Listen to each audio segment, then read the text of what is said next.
fact that I was not going to live for very long. Something they all knew. This wasn't something I knew. And since I certainly was not the person who had put this idea in their heads, where did it come from?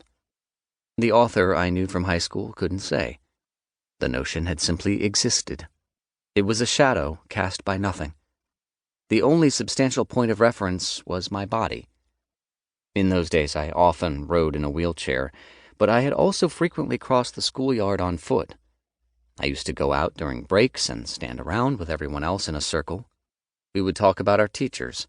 We would talk about Ulysses, too, and joust over who had read the furthest in that book. That's the kind of school it was.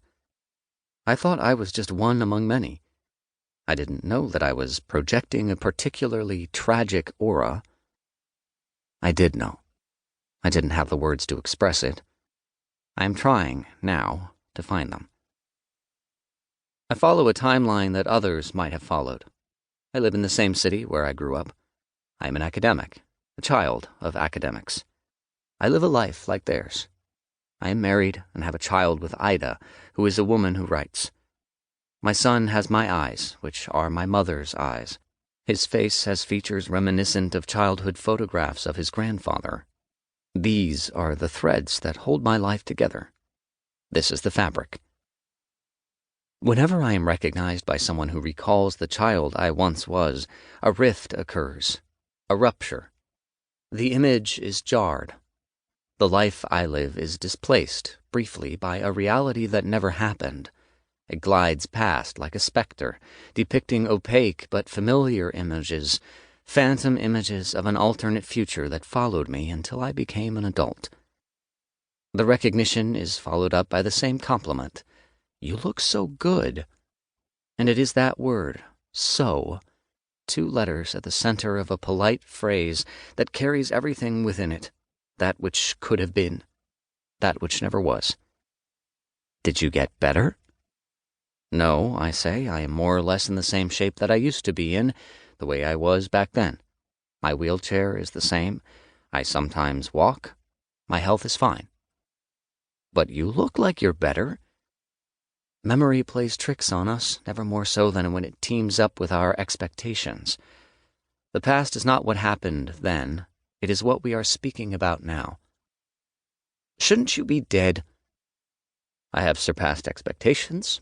I've come out on top, allied with nothing other than my own body, which has lived its life on its own premises.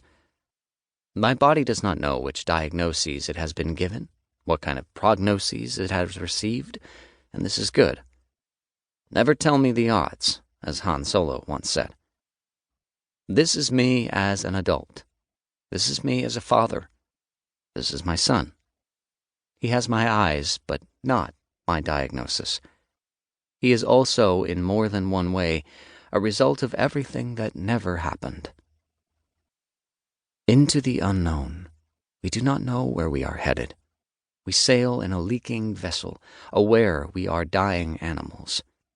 We dream of Byzantium, bailing with all our strength. We sail together. We are Argonauts, cosmonauts, adventurers, explorers. We are on a journey. Toward the end of high school and at the start of my 20s, I lived through films. I went to the cinema on Drottningin's Gate, summers as well as winters.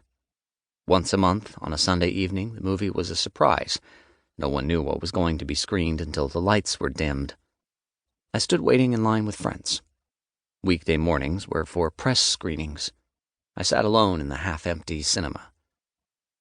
I watched my way through history, from the silent film era on.